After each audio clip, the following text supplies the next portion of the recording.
नमस्कार विद्यार्थी मित्रांनो, आज आपण पाहणार आहोत ऑसिलेटर म्हणजे काय आणि त्याची गरज काय. प्रथम समजावून घेऊया ऑसिलेटर म्हणजे काय. तर इलेक्ट्रॉनिक्समध्ये ऑसिलेटर म्हणजे काय आणि एखादं तुम्हाला मी असं मेकॅनिकल एक्झाम्पल सांगेन की ज्याच्यामध्ये तुम्हाला ऑसिलेटर या शब्दाचा अर्थ कळून जाईल. तर समजा एखाद्या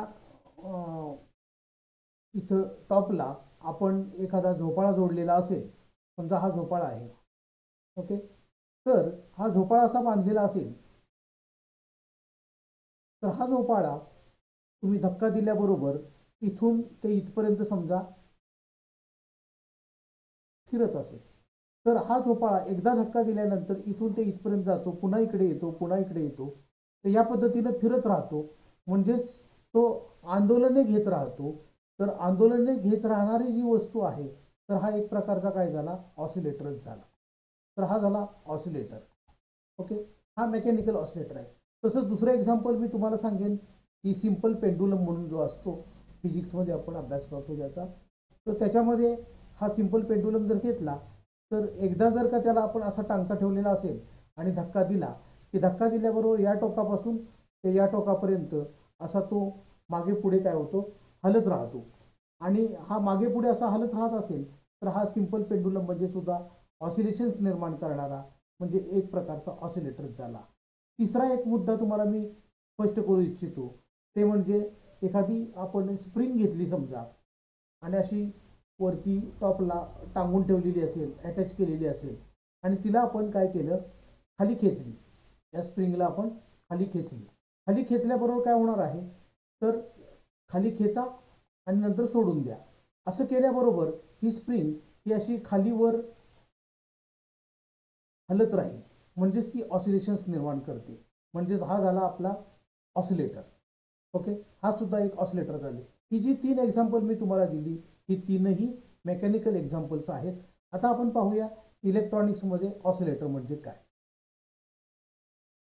इलेक्ट्रॉनिक्समध्ये ऑसिलेटरचा अभ्यास करताना आपल्याला इलेक्ट्रॉनवर लक्ष केंद्रित केलं पाहिजे की इलेक्ट्रॉन जो आहे तो इलेक्ट्रॉन कशा पद्धतीनं हालचाल करत आहे.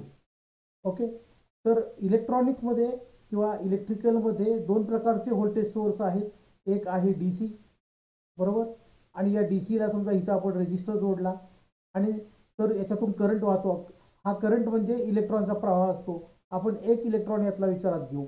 या केसमध्ये काय घडेल, हे पॉझिटिव्ह टोक हे निगेटिव्ह टोक आहे, हा इलेक्ट्रॉन या दिशेने वाहेल म्हणजे प्रवाहित होईल किंवा फिरेल. ओके, तो फक्त इथून ते इथपर्यंत याच दिशेनं प्रवाहित होत राहील, एकाच दिशेनं. ओके, हा मागे पुढे अशा बेतानं अशा पद्धतीनं तो प्रवाहित होत नाही. म्हणजे हे झालं DCच्या बाबतीत. आता जर आपण AC व्होल्टेज घेतलं तर काय होईल पाहूया. AC व्होल्टेज घेतलं आणि रेजिस्टर जर जोडला तर या केसमध्ये काय घडतं की पॉझिटिव्ह हाफ सायकलच्या वेळी आणि निगेटिव्ह हाफ सायकलच्या वेळी असा आपल्याला विचार करावा लागेल. पॉझिटिव्ह हाफ सायकलच्या वेळेला एखादा इलेक्ट्रॉन इथं असेल तर तो इथून असा या दिशेनं येईल आणि निगेटिव्ह हाफ सायकलच्या वेळेला हाच इलेक्ट्रॉन पुन्हा या दिशेनं माघारी जाणार आहे. म्हणजेच हा मागे पुढे या बेतानं या प्रकारे हालचाल करत राहतो. म्हणजे हे जे व्होल्टेज आहे, जे AC व्होल्टेज आहे, हे AC व्होल्टेज म्हणजेच कशानं निर्माण केलेलं आहे, तर एखाद्या ऑसिलेटरनं निर्माण केलेलं आहे असं म्हणता येईल. की इलेक्ट्रॉनची ऑसिलेशन्स निर्माण झाली, इलेक्ट्रॉन मागे पुढे हालायला लागला आणि हे ऑसिलेशन्स निर्माण करण्यासाठी कोण कारणीभूत आहे, तर हे AC व्होल्टेज कारणीभूत आहे. तर हे AC व्होल्टेज निर्माण करणारा म्हणजे आपल्याला ऑसिलेटर असं म्हणता येईल. ओके, तर आपण या ऑसिलेटरचा अभ्यास या आजच्या चॅप्टरमध्ये करणार आहोत. आता पाहूया ऑसिलेटरची व्याख्या कशी असेल. तर ऑसिलेटर एक इलेक्ट्रॉनिक सर्किट आहे जे DC इलेक्ट्रिकल ऊर्जेचे रूपांतर AC इलेक्ट्रिकल ऊर्जेमध्ये करते. ओके, आता मी तो तुम्हाला यापूर्वी सांगितला AC व्होल्टेज सोर्स. तर हा AC व्होल्टेज सोर्स जो आहे हा AC जनरेटर पण असू शकतो आणि एखादा ऑसिलेटर पण असू शकतो. जनरेटर कोणाला म्हणणार आहे आपण, तर एखादं मेकॅनिकल ऊर्जेचं रूपांतर जरी इलेक्ट्रिकलमध्ये होत असेल तरी तो जनरेटर प्रकारे होणार आहे. परंतु इथं आपण जो पाहतोय की एखादी DC ऊर्जा आहे आणि या DC ऊर्जेचं रूपांतर जर AC मध्ये होत असेल आणि ही AC ऊर्जा त्या इलेक्ट्रॉनला मागे पुढे हलवत असेल तर या वेळेला आपण याला म्हणणार आहे, हा जो रूपांतरक आहे की DC ऊर्जेचं रूपांतर AC ऊर्जेमध्ये करतो, तर अशा इलेक्ट्रॉनिक सर्किटला आपण ऑसिलेटर असं म्हणणार आहे. म्हणजे DC व्होल्टेजचं रूपांतर AC मध्ये करणाऱ्या सर्किटला आपण ऑसिलेटर असं म्हणतो. ऑसिलेटरची दुसऱ्या पद्धतीनं व्याख्या आपल्याला अशी करता येईल की ऑसिलेटर हा एक ॲम्प्लिफायर सर्किट असून ज्याला इनपुट नाही परंतु आउटपुट आहे. म्हणजे आपण ॲम्प्लिफायर शिकलेलो आहे, तर ॲम्प्लिफायरमध्ये आपण पाहिलं की इनपुट देतो आपण आणि आउटपुट आपल्याला मिळतं. इनपुट तुमचं असणार आहे AC समजा, ओके. तर हे AC व्होल्टेज जे आहे ते आपल्याला मोठं करून मिळतं, बरोबर. म्हणजेच आपण याला ॲम्प्लिफायर असं म्हणतो. परंतु हे लोअर किंवा स्मॉल AC सिग्नलचं रूपांतर लार्ज AC सिग्नलमध्ये करायचं असेल तर आपल्याला निश्चितपणे ऊर्जेचा वापर करायचा आहे. म्हणजे ही ACची ऊर्जा जी आहे तिची पॉवर आपल्याला वाढवायची, ऊर्जा वाढवायची, पण यासाठी दुसरी कुठली तरी ऊर्जा वापरली पाहिजे. आणि अर्थातच आपण ॲम्प्लिफायरला DC सप्लाय देतो आणि या DC सप्लायचा वापर करून आपण AC सिग्नलचं पॉवर वाढवतो. हे ॲक्च्युली ॲम्प्लिफायरची ॲक्शन आहे की by using DC power we are increasing AC power level, okay. आता आपल्याला ऑसिलेटरमध्ये काय आहे तर यांनी सांगितले की इनपुट सिग्नलच नाही.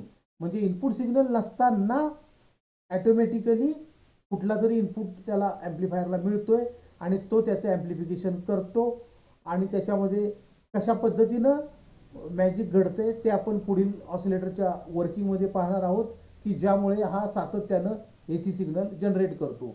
म्हणजे ॲक्च्युली त्याने ॲम्प्लिफायरनं हा बायसिंगसाठी दिलेला DC पॉवर आहे तोच वापरलेला आहे, मात्र आउटपुटला तो AC देतो. म्हणजेच amplifier without input that is oscillator.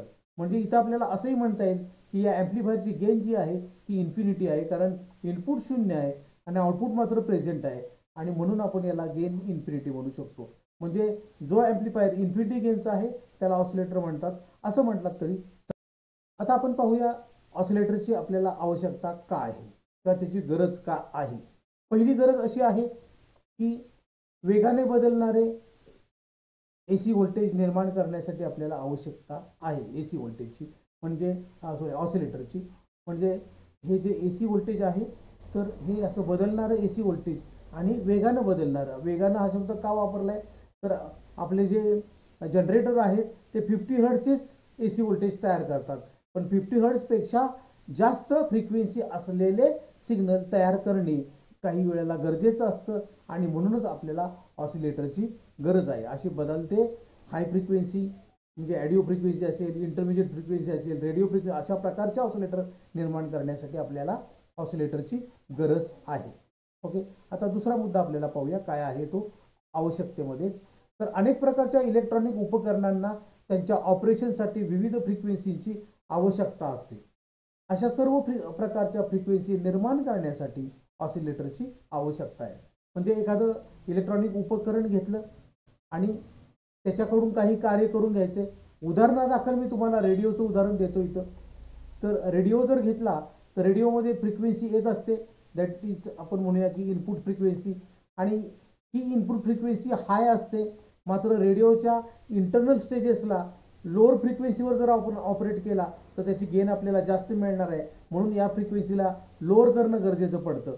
आणि अशी जर गरज असेल की ही फ्रिक्वेन्सी आपल्याला चेंज करायची, की ही जी हाय फ्रिक्वेन्सी आहे तिथून आपल्याला समजा IF फ्रिक्वेन्सी मिळवायची म्हणजे इंटरमिजिएट, तर याच्यावर एक सोल्युशन असं आहे की दोन फ्रिक्वेन्सी एकत्र मिक्स करा, आपोआप त्याच्या बेरजे एवढी आणि वजाबाकी एवढी फ्रिक्वेन्सी निर्माण होते.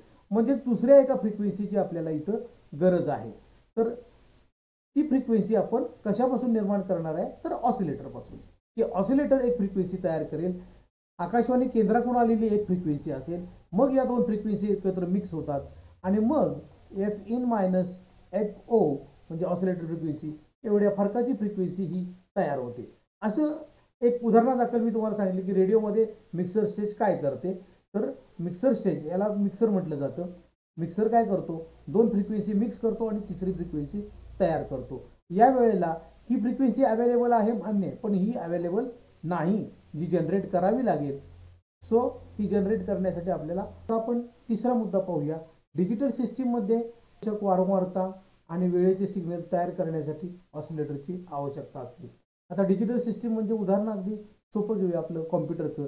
कॉम्प्युटरमध्ये जो CPU आहे त्याच्यामध्ये महत्त्वाचा असतो तो म्हणजे प्रोसेसर. ओके. तर या प्रोसेसरला आपण काय करतो, तर क्लॉक दिलेलं असतं, म्हणजे एक प्रकारची स्क्वेअर वेव्ह फ्रिक्वेन्सी दिलेली असते. ही क्लॉक का दिली जाते, तर या प्रोसेसरला टप्प्याटप्प्यानं काम करता यावं यासाठी क्लॉक दिलेली जाते.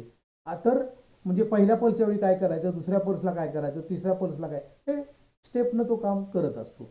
मग हे स्टेपनं काम करण्यासाठी सांगण्यासाठी त्याला या घड्याळाची किंवा क्लॉकची गरज आहे.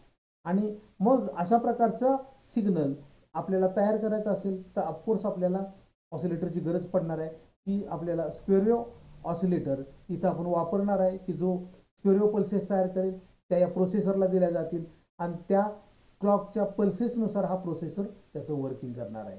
तर हे झालं डिजिटल सिस्टीममध्ये त्याची आवश्यकता असते.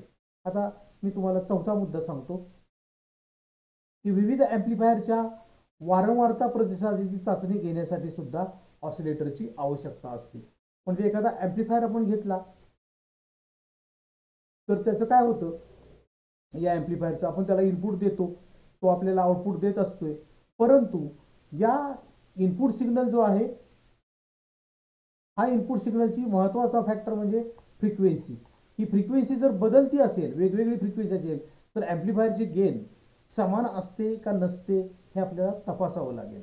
म्हणजे कुठल्या फ्रिक्वेन्सीसाठी गेन जास्त आहे, कुठल्याला कमी आहे, म्हणजेच आपल्याला ॲम्प्लिफायरची चाचणी घ्यावी लागेल, की लो फ्रिक्वेन्सीला गेन जास्त येते, मिडलला येते का हाय फ्रिक्वेन्सीला येते. आणि हे सर्व टेस्ट करायचं असेल तर आपल्याला ऑफकोर्स या इनपुट सिग्नल जो आपण देतोय याची फ्रिक्वेन्सी बदलता येणं गरजेचं आहे. म्हणजे इथं आपल्याला व्हॅरिएबल फ्रिक्वेन्सी निर्माण करणं गरजेचं आहे. म्हणजे तिथं सिग्नल जनरेटर एखादा आपल्याला ठेवावा लागेल, की जो याला इनपुट म्हणून देईल आणि ॲम्प्लिफायरची गेन किती येते ती चेक करत जाईल. म्हणजे या पद्धतीनं ॲम्प्लिफायरची गेन चेक करण्यासाठी आपल्याला वेगवेगळ्या फ्रिक्वेन्सीचं इनपुट द्यावं लागेल आणि म्हणूनच यासाठी आपल्याला इथं सुद्धा ऑसिलेटरची गरज आहे. आणि हे ऑसिलेटर म्हणजे ऑडिओ फ्रिक्वेन्सी ऑसिलेटर असेल, रेडिओ फ्रिक्वेन्सी ऑसिलेटर असेल, ते आपण इथं इनपुटला जोडतो आणि त्याची फ्रिक्वेन्सी चेंज करतो आणि ॲम्प्लिफायरची गेन तपासतो की सर्व फ्रिक्वेन्सीला गेन सारखीच आहे का. म्हणजे ॲडिओ ॲम्प्लिफायर म्हणून जो वापरायचा असेल तर सर्व ॲडिओ रेंजला म्हणजे 20 किलोहर्ट्झपर्यंत गेन युनिफॉर्म आली पाहिजे. ती येते का नाही येत, मग कुठले कॉम्पोनंट आपल्याला चेंज करायला पाहिजे जेणेकरून आपल्याला समान रिस्पॉन्स मिळवता येईल.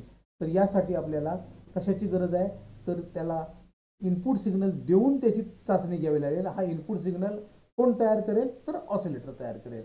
तर अशा पद्धतीने आपण एक 4 आवश्यकता सांगितल्या आहे की जिथं आपल्याला ऑसिलेटरची गरज आहे. म्हणून आज मी आजच्या लेक्चरमध्ये ऑसिलेटर म्हणजे काय आणि त्याची गरज काय हे 2 मुद्दे अभ्यासलेले आहेत.